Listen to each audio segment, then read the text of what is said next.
Kalian pernah dengar komentar seperti ini misalnya, "Ah, yang pilih dia pasti nggak sekolah, karena pilihan politiknya dia terasa lebih pintar."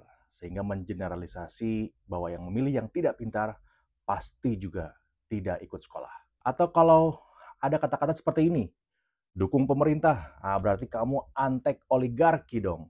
Atau juga misalnya, "Kalau bukan dari kubu kita, pasti salah."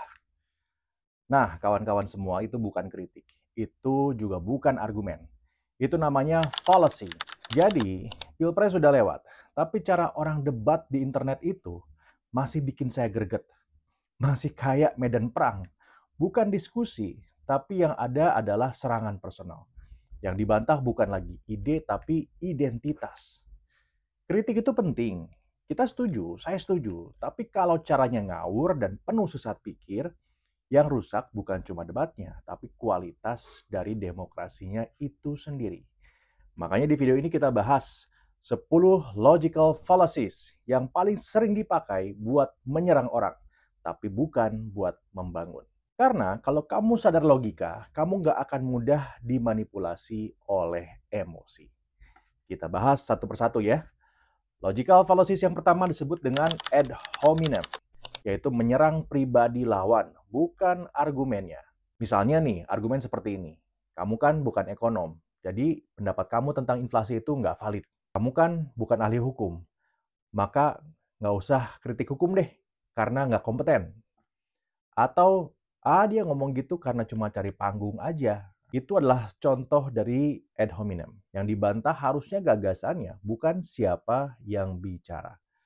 Debat itu bukan ajang untuk menilai CV, tapi untuk menguji logika kita sendiri. Tapi kalau ad hominem menyerang orangnya, nah jenis fallacies yang berikut ini justru menyerang versi palsu dari argumen lawan.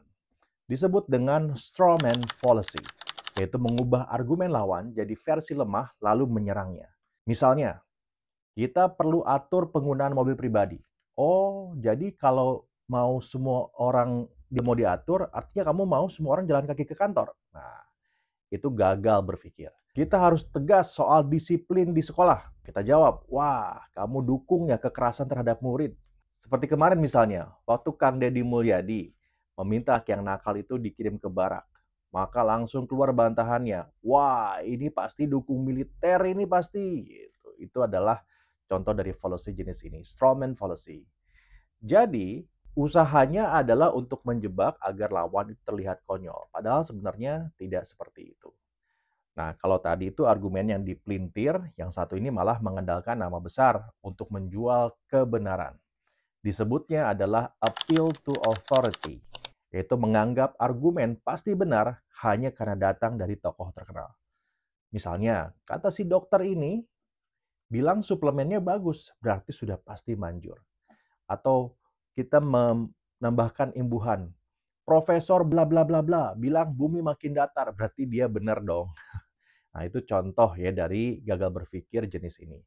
Hati-hati, otoritas itu bukan jaminan dari kebenaran. Atau juga bisa, misalkan berdebat lalu mengutip satu teori atau satu buku yang diterbitkan tahun 40-an, 50-an, atau 60-an yang nggak relevan lagi dengan kondisi sekarang. Ya, itu juga jenis fallacies yang kita bahas sekarang ini. Nah, tapi nggak semua hal harus diletakkan antara A atau B. Fallacy berikut ini suka memaksa kalau dunia itu cuma punya dua warna. Disebut dengan false dilemma, yaitu memaksa orang memilih dua ekstrim, seolah-olah tidak ada alternatif yang lain. Kita ini cuma punya dua pilihan, dukung dia atau kita semua musnah. Nah, itu juga sama nih, itu bentuk dari fallacies ini. Kalau kamu nggak pro lingkungan, berarti kamu dukung perusahaan alam. Nah, itu juga sama ya. Kalau untuk melihat kasus yang sekarang ini, kalau kamu nggak posting Save Raja 4, berarti kamu tidak mendukung pelindungan lingkungan. Nah, itu juga sama nih, disebutnya dengan fallacies. Hidup itu kompleks, jadi banyak opsi di antara hitam dan putih. Nah, kita perlu memberikan ruang pada gagasan-gagasan yang berada di antara dua pemikiran yang ekstrim itu. Dari yang memaksa pilihan, kita masuk ke logika yang suka mengancam dengan skenario kiamat misalnya. Disebut dengan slippery slope. yaitu menganggap satu langkah kecil akan memicu bencana besar. Misalnya begini, kalau anak itu terlalu diberi kebebasan, mereka nggak akan hormat sama orang tua. Atau juga pemikiran seperti ini, kalau kita izinkan hal ini sekarang, maka besok moral bangsa akan hancur. Atau juga bisa misalkan begini, oh, hutang negara ini begitu besar, saya males bayar utang gara-gara Jokowi. Nah, itu juga termasuk policies jenis ini ya. Karena sebetulnya kan relevansi antara apa yang terjadi di negara secara makro itu kecil hubungannya dengan kita secara individu, walaupun tentu sama-sama harus di-embrace. Nah, ini bukan logika, ini adalah ketakutan yang dibesar-besarkan. Kemudian kita lanjut ke jenis fallacy yang kelihatannya berlogika tapi sebenarnya muter-muter aja ya di tempat yang sama. Disebutnya dengan circular reasoning, yaitu argumen yang muter-muter nggak ngasih dasar baru. Saya jujur karena saya selalu berkata jujur. Nah, itu juga sama ya. Contoh daripada reasoning fallacies. Yaitu pemimpin hebat karena dia punya kualitas kepemimpinan. Itu kan dua hal yang sama tapi kemudian dirangkai menjadi satu kalimat. Seakan-akan kalimat yang logis ya, tetapi sebetulnya tidak memberikan penjelasan apapun, tidak menambahkan penjelasan apapun. Jadi ini kayak jalan di treadmill, kelihatannya sibuk, kelihatannya banyak kata, tapi sebetulnya nggak kemana-mana gitu. Nah, dari yang berputar-putar, sekarang kita bahas yang terlalu cepat menarik kesimpulan dari data yang hanya sekedarnya atau data yang sangat minim. Disebut dengan hasty generalization, yaitu menarik kesimpulan dari contoh yang terlalu sedikit. Misalnya begini, saya ketemu dua orang dari kota itu yang kasar, pasti semua orang di sana begitu. Nah, kemarin sempat ada tuh salah seorang live streamer, ya karena pengalamannya di kota Surabaya, maka kemudian dia mengeneralisasi semua orang di Surabaya tidak ramah. Nah, ini adalah contoh gagal berpikir jenis ini. Ya. Atau contoh yang lain, temanku 2 kali ditilang, berarti semua polisi itu tilang. Nah, ini juga sama ya, bentuk kegagalan berpikir yang harus kita hindari. Jadi dua hal tersebut bukan data, yaitu adalah satu sampling yang mungkin tidak relevan jika dibandingkan dengan kondisi atau situasi yang lebih besar. Nah, kalau yang tadi itu terlalu cepat menyimpulkan, yang satu ini malah ngalihin topik dengan sengaja. Disebutnya dengan red herring, yaitu mengalihkan topik supaya isu utama terabaikan. Jangan bahas korupsi dulu, negara lain juga banyak masalah kan? Nah, ini adalah red herring fallacies. Atau kenapa bahas harga naik? Timnas kita menang kemarin, mendingan kita bahas timnas dulu deh, jangan dulu bahas yang lain. Itu contoh red herring. Klasik memang, ya ini tuh umpan untuk mengaburkan fokus dari diskusi. Nah, sekarang kita masuk ke fallacy yang mengandalkan popularitas. Disebutnya dengan bandwagon fallacy. Sudah sempat juga saya bahas ini ya di video sebelumnya. Yaitu menganggap sesuatu yang benar karena banyak orang percaya. Jadi kita itu kan cenderung bias. Begitu banyak orang yang percaya, kita tidak ingin ketinggalan, ingin menjadi salah satu orang di antara yang populer atau di antara yang dominan. Ya, jadi karena banyak orang percaya, akhirnya kita ikut-ikutan percaya. Hati-hati ya dengan fallacies bandwagon. Semua orang beli produk ini berarti ini yang paling bagus nih. Atau trennya sekarang begitu, berarti kita harus ikuti trennya. Nah, ini juga sama-sama bandwagon. Harus tetap kita melakukan eksplorasi ya pada gagasan yang muncul di hadapan kita, walaupun secara mayoritas mendukung gagasan tersebut.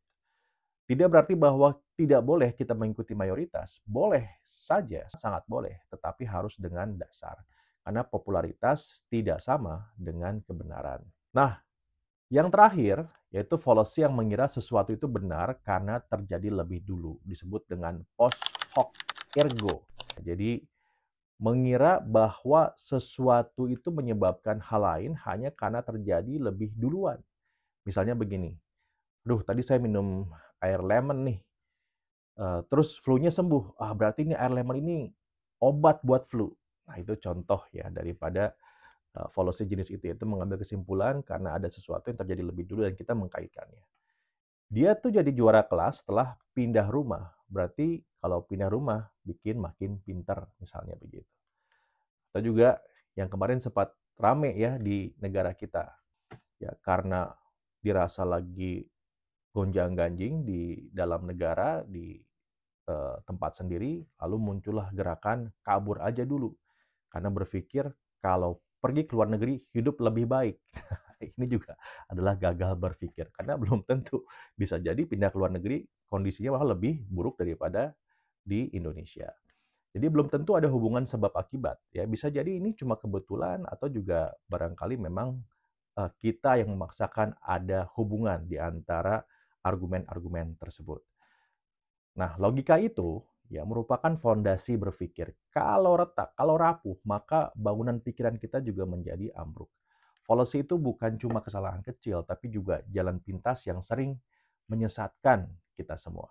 Jadi saat debat, ya tanya pada diri sendiri, saya ini lagi cari kebenaran atau cuma pengen mau menang? Karena kalau semua orang pakai logika dalam diskusi, kita nggak perlu saling serang buat saling paham. Dan kalau kamu nonton sampai habis ya video ini, kamu maka akan lebih maju dari mereka yang cuma ribut di kolom komentar. Nah, lagian karena itu tulislah di kolom komentar policy mana yang paling sering kamu lihat akhir-akhir ini, dan juga jangan lupa untuk sebarkan video ini kepada kawan yang menurut kamu sering menggunakan logical fallacies ketika berdiskusi.